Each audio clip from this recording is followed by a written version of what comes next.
সরুন, আপনারা একটু সরে যান।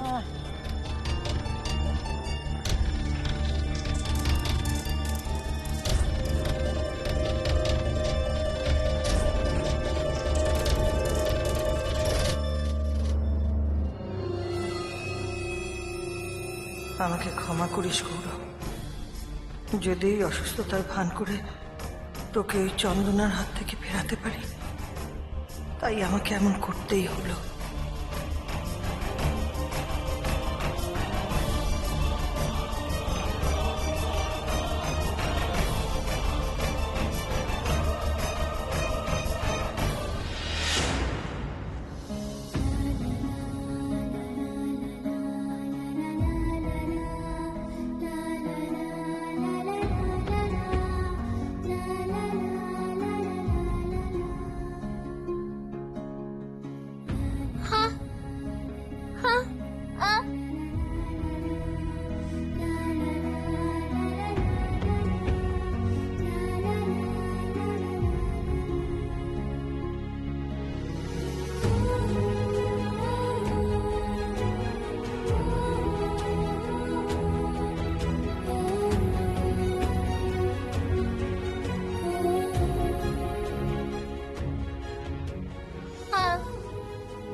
চন্দনা, দরজাটা খোল না।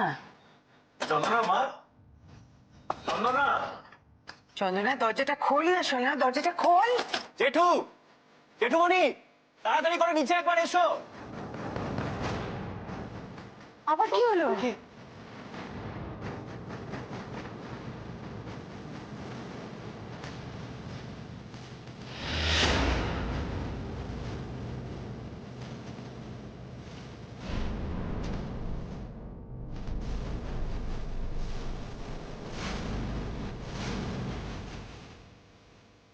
রে, ডাকাডাকি করছিস কেন? সর্বনাশ হয়ে গেছে জেঠুমণি, রত্নদীপ নার্সিংহোম থেকে পালিয়েছে।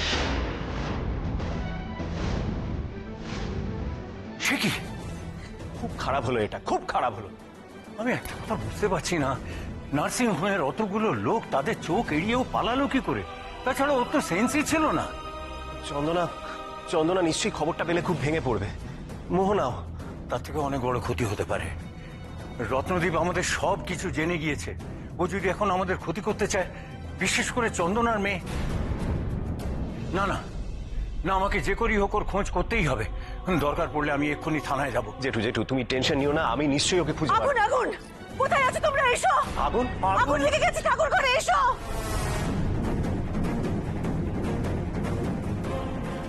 আগুন লেগে গেছে ঠাকুর ঘরে, এসো! কোথায় আছো তোমরা? এসো!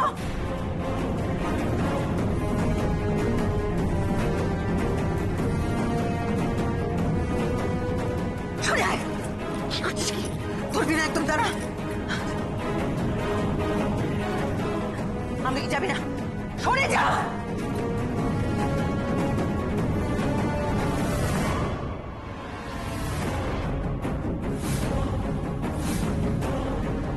দেখি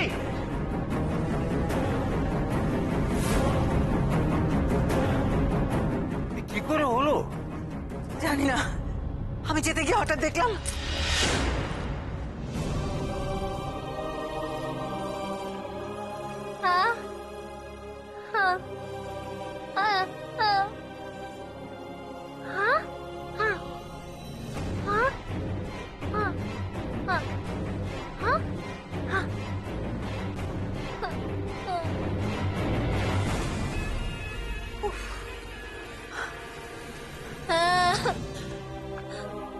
এই ওকে একটু বোঝে না। কি বোঝাই বলো তো ওকে, আসলে ওই ছবিটা পুড়ে গেছে বলে বোধহয় ভয় পেয়ে গেছে। বোঝাও না একটু মেয়েটাকে তুমি। আমি বা কি বোঝাবো, আমি নিজেও তো এখন চন্দনার জন্য ভয় পাচ্ছি। কেন নতুন করে আবার কিসের ভয়? রত্নদীপ নার্সিং হোম থেকে পালিয়ে গিয়েছে।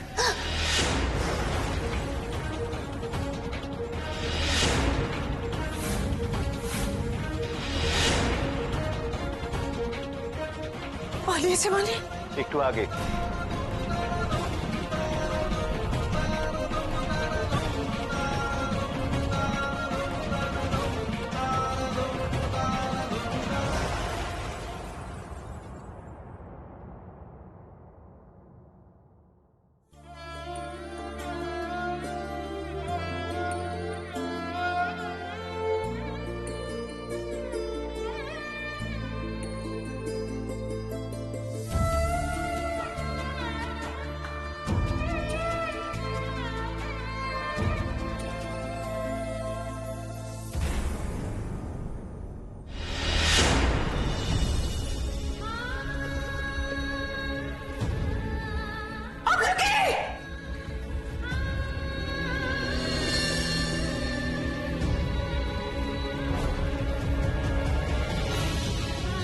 কি করছিস মায়েরা, কি করছিস তুই?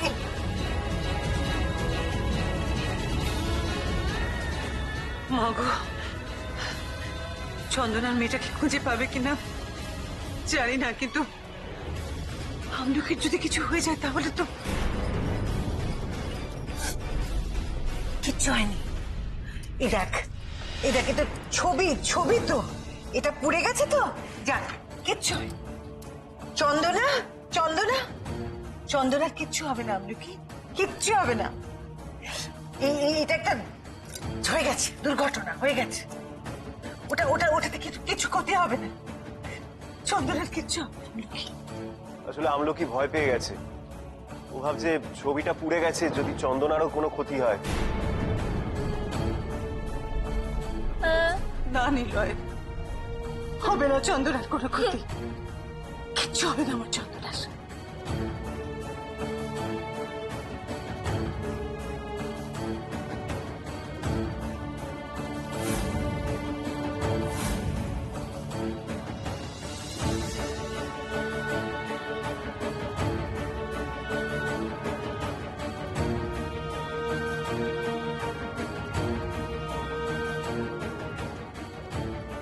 আমার ছবি পুড়ে যাওয়ার ঘটনা কি সত্যি শুধু দুর্ঘটনা, নাকি অন্য কোনো দিকে নির্দেশ করছে? রত্নদীপ পালিয়েছে, নিজের মেয়েটার খোঁজ পাওয়ার আশাও শেষ হয়ে গেল। নিজের জীবন যে খাতে বওয়াতে চেয়েছিলাম সেদিকেও চলা দায় হলো আমার। গৌরবের পরিবার আমাকে অপছন্দ করে, তবে কি ওই পুড়ে যাওয়া এমনি এমনি ছিল না? সেও কি ভগবানের কোনো নির্দেশ ছিল? তিনি কি চাইছেন? আমি শেষ হয়ে যাই, পুড়ে যাই? বেশ, তবে তাই হবে। নিজেকে শেষই করে দেবো আমি।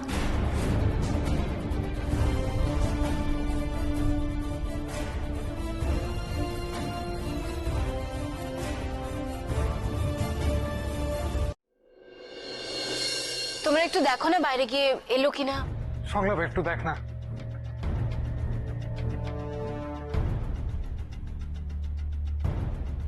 মির্জা, দাদা আসছে।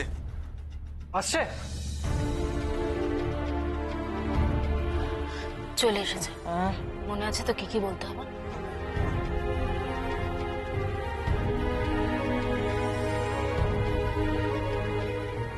মা, ও মা, কি কষ্ট হচ্ছে তোমার? খুব কষ্ট হচ্ছে, কি হচ্ছে মা? তোকে বলে বোঝাতে পারবো না। আচ্ছা আচ্ছা, আমি দেখছি, দাঁড়াও। দাদা, কিচ্ছু হবে না, আমি আছি তো, টেনশন করিস না, আমাকে দেখতে দে। আহ, আহ,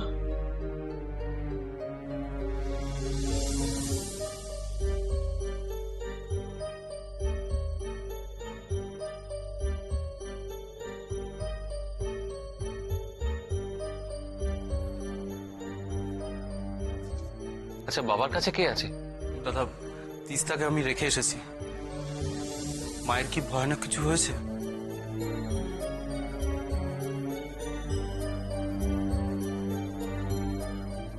টেনশন করিস না, আগে আমি দেখতে দে। প্রেশার চেক করাতে হবে আর সুগার টেস্টের ব্যবস্থা করুন, ঠিক আছে? রায় শোনো,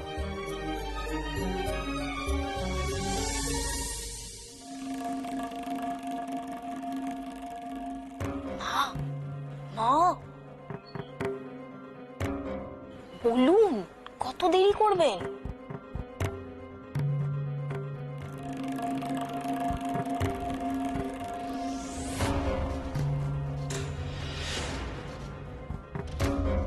কি হলো, কিছু বলবে মা?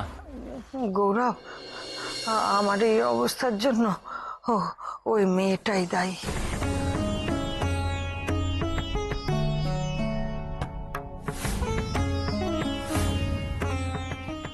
মা, এখন থাক না এসব। না না, থাকবে না। আমাকে বলতে দে, আমাকে। বিশ্ব, দেখছো না মায়ের কষ্ট হচ্ছে? মা কথাটা বলতে না পারলে আরো কষ্ট হবে, বলতে দাও মাকে।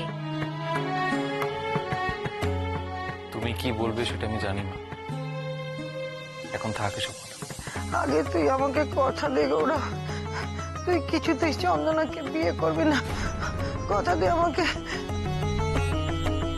আপনি ব্লাড কালেক্ট করার বন্দোবস্ত করুন, যান। গৌরব, চুপ করে রইলি কেন? বল বল আমাকে।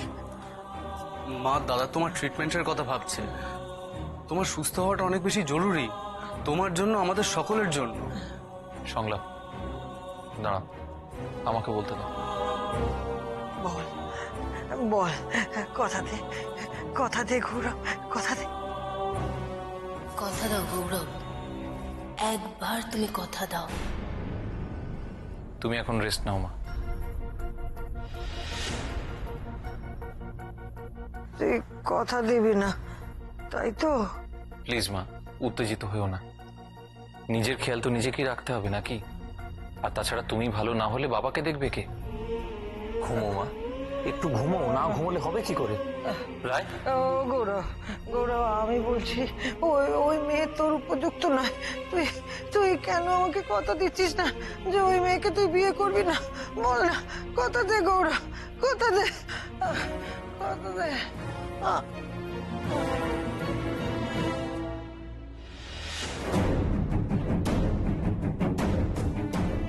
কিছুতেই এই ছেলের মন ভোলাতে পারছি না আমি। কে জানে ওই চন্দনা ওকে কি বুঝিয়ে রেখেছে, কবে সেই ঘোর কাটবে ছেলেটার, কে জানে। মোনা, কোথায় যাচ্ছিস? আমাকে যেতে দে দাদা। যেতে দেবো না সেটা তো বলিনি। আমার প্রশ্ন হলো, এত রাতে তুই কোথায় যাচ্ছিস? হাতে ওটা কি? ডিভোর্সের পেপারটা। রত্নদীপ তো অলরেডি সই করেই দিয়েছে, আমিও সই করে দিয়েছি। দেখ।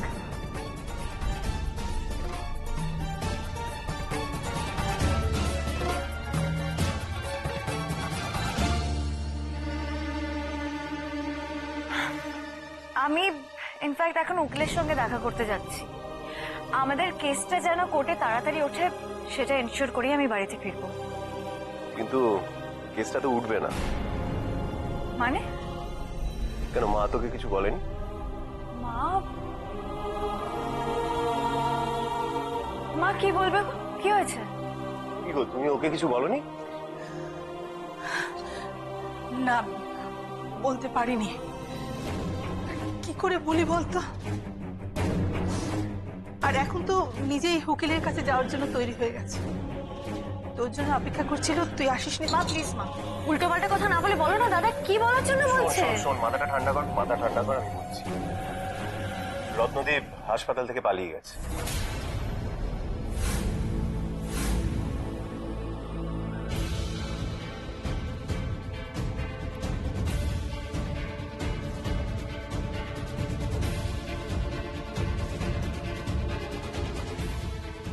দেখ, ওকে তো পুলিশ খুঁজেই পাচ্ছে না, এই কাগজপত্রগুলো দেবে কাকে? আর তাছাড়া ওকে নোটিশই বা পাঠাবে কি করে? আর ও তো নিজে থেকেও কোর্টে হাজিরা দেবে না। ডিভোর্সটা এত সহজে হবে না। তার মানে ডিভোর্সটা হবে না? আমার ভাগ্যটা দেখেছিস দাদা, যখন আমি ডিভোর্স দিতে চাইনি তখন তুই আমার কাছ থেকে লুকিয়ে রত্নদ্বীপের কাছে গিয়ে ডিভোর্স পেপারে সই করিয়ে নিয়ে এসেছিল। আর আজকে আমি যখন ওকে ডিভোর্স দিতে চাইছি কোনো উপায়ই নেই। কেন বলতো দাদা, কেন সবসময় আমার সঙ্গে এরকম করেন ভগবান? আমি যখনই যেটা চেয়েছি তখনই ঠিক তার উল্টোটা হয়েছে, কেন বলতো? শোন শোন, সব ঠিক হয়ে যাবে, একটু সময় লাগবে। দাদা প্লিজ আমাকে আমাকে একটা সাহায্য করবি দাদা, প্লিজ তুই রত্নদ্বীপের কাছ থেকে আমাকে মুক্তি দে। ভাবিস না, আমি তো আছি। আমার আর কিচ্ছু চাই না, আমাকে মুক্তি দে।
তোমার নির্দেশ আমি পেয়ে গেছি ভগবান, এবার আমি তাই করব যা তুমি চাও।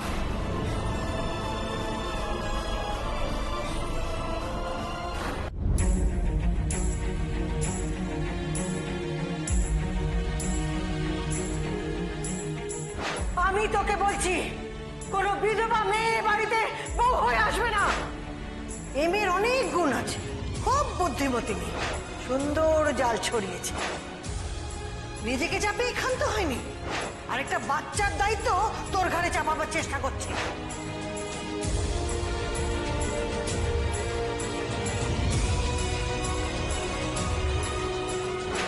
রত্নদ্বীপ নার্সিং হোম থেকে পালিয়ে গিয়েছে।